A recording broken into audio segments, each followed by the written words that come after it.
Welcome, College Hoops fans, to the 2K Sports Season Preview Show. We're glad to have you along for what's sure to be another outstanding season of college hoops action. I'm Greg Gumbel, and with me at the anchor desk, my partner, Clark Kellogg. We're ready to give you a look ahead to all the ups and downs of the upcoming season, so let's get the ball rolling with the best teams in the nation in the very first Top 25 poll of the season. Here are the Big Five, the top teams in the country as we begin the season. The Michigan State Spartans come in as the number one ranked team, followed by Mississippi State, Vanderbilt, Miami, and Iowa State. What do you think of the top five teams going into the year, Clark? Sometimes the top players in the nation and the best teams in the nation aren't necessarily together at the top of the poll. But going into this season, we have some of the absolute best players playing on the marquee teams. That's really exciting to me, Greg. Michigan State is in the catbird seat to start the season, sitting pretty in the number one spot. They are a very strong team, but they have plenty of competition from within their own league. They're ranked highly now, but they're going to have to play a lot of tough games in that conference, and if they're not consistently playing at a high level, we could see them slip a bit. Mississippi State is in the number two spot. They've got a whole crew of high school Mr. Basketballs on this team. A team is usually happy to land one Mr. Basketball, but with the number they have, this could be a golden era of basketball success at this university. There's nothing but good times ahead. Vanderbilt comes in as number three. They bring back 4 starters, and that should pay huge dividends for them this year. I can't tell you what an advantage that is for them. There's so much turnover in the college game these days that having 4 starters. Miami. Iowa State is the number 5. Here's the next group of teams in our preseason. The Maryland Terrapins, the number 13. How about this list? This is a year, Greg, where I think a few of the teams on this end of the poll really stand out above the others. There are a handful of these teams that are potential sleeping giants. The Horned Frogs of TCU, the number 17 team, probably deserve a closer look. They lost a big piece of their team with the departure of last season's leading rebounder. It's going to have to be a group effort on the boards for a little while until some of the younger big men get the confidence to hold their own game in and game out. The West Virginia, there was no shortage of movement in. Coach Fox is one of the Georgia Tech coach. We've come to the part of the show when we look at the top play. The St. Mary's. Now let's move on to the second team All-Americans. Not such a bad list, huh? These elite players all have the potential to have historic seasons if the right pieces fall into place. The Mississippi State Bulldogs have built their team around this young man's talent, and I'd say that's a pretty good idea. Kadri was close to a spot on the first team, but there was too much competition this season. In addition to everything else he did to help his team win last season, he led them in assists. It's that kind of unselfish play that has made him such a great team leader. The next player on the team is a sensational player in his own right. TCU is in for a great year if he lives up to his potential. Boylan is in the spotlight for all the right reasons. If I had to pick some front runners for the Player of the Year award, he would be right there on the list. I've seen him take over games even when he isn't scoring 30. There are some great scorers among these All-Americans, and he's one of them, but he does much more than score. We can all look forward to some very exciting highlights from this young man this year. The Florida Gators are looking for a lot of production from him, and they probably won't. Our next All-American, and here we have the. All right, Clark.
Hi, everyone. I'm Greg Gumbel, joined at the anchor desk by my partner, Clark Kellogg. Next up on College Hoops Tonight, brought to you by State Farm, the #1 auto insurer. We'll recap the biggest games of the week, as well as give you a preview of some of the huge matchups coming up around the nation in the next few days. But we begin with a special player who was an easy choice as our player of the week in college basketball. Kent set the bar pretty high for what kind of performance it's going to take to win the Player of the Week award. He started the season with a bang. He was playing like a house on fire this week, Clark. The performance he gave leads me to believe there might be a few more Player of the Week awards for him in the very near future. He looked like he was enjoying the pressure of carrying his team, so the increased expectations should be no problem for him to handle. There was no shortage of excitement on the court in the past few days, so let's take a look at our games of the week. We had a pair of top 25 teams in an old-fashioned grudge match. TCU did away with Vanderbilt. The posters love games like this. It makes their job easy. When you've got two ranked teams like this going up against each other, you can just sit back and see who should go up and who should move down. TCU played some absolutely stifling defense. They made the guys on the other side work for every basket, and you can see that reflected in the shooting percentage. They never let up on the defensive end. That really took the pressure off the offense and allowed them to dictate the tempo of the game. To me, that was the biggest factor. Although this next contest seemed predictable enough, one of the best teams in the country suffered a severe shock to the system. Fordham was victorious over Iowa State. No one could have predicted this outcome, Greg. Iowa State was sitting pretty as a top 5 team, but you've got to have some doubts about them after a loss like this. Mobley was the hero of this one with a terrific performance. His 17 points led all scorers. Watching him basically put his teammates on his back and single-handedly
Hi, everyone. I'm Greg Gumbel, joined at the anchor desk by my partner, Clark Kellogg. Next up on College Hoops Tonight, brought to you by State Farm, the #1 auto insurer. We'll reveal the best of the little guys in our mid-major top 10 list, as well as tell you where the top recruit in the nation is headed. But first, let's take a look at the best games of the past week in college basketball. We have a real surprise to show you. Not too many folks expected the result that came from this one. Missouri State outdid Mississippi State. Yeah, Greg, nobody saw this coming. Mississippi State was sitting pretty as a top 5 team, but you've got to have some doubts about them after a loss like this. Fontenette took care of business in this one. His 17 points led the team. Watching him basically put his teammates on his back and single-handedly carry them to the victory in a big game situation like this was stupendous.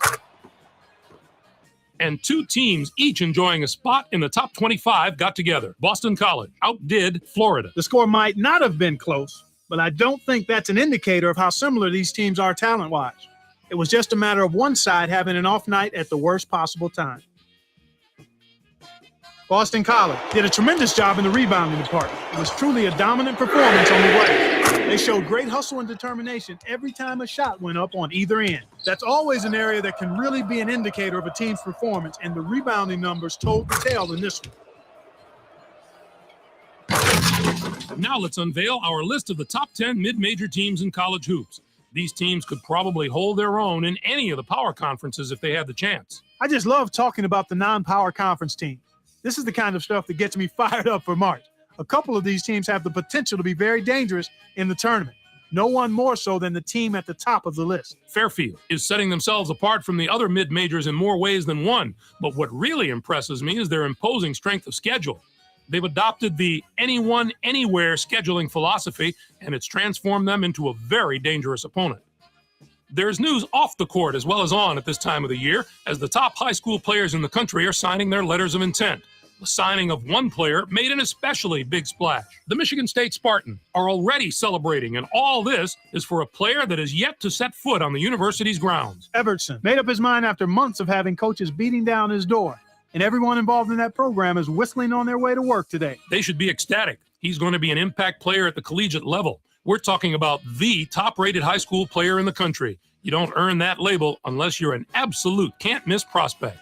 That's our show, everyone. For all of us here at the 2K Sports Studios, thank you for watching. We'll see you next week on College Hoops Tonight, brought to you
Welcome, everyone. I'm Greg Gumbel here with my partner, Clark Kellogg.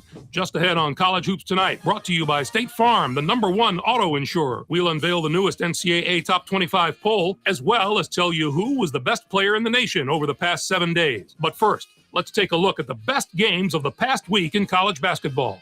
We had a pair of top 25 teams in an old-fashioned grudge match. Texas A&M did away with Michigan. The score might not have been close, but I don't think that's an indicator of how similar these teams are talent-wise. It was just a matter of one side having an off night at the worst possible time. Texas A&M played some absolutely stifling defense. They made the guys on the other side work for every basket, and you can see that reflected in the shooting percentage. They never let up on the defensive end. That really took the pressure off the offense and allowed them to dictate the tempo of the game. To me, that was the biggest factor. And two of the sport's traditional powerhouses squared off in a meeting of college basketball royalty. Michigan State defeated Louisville. When college hoop fans think of all-time great programs, these teams are at the top of the list.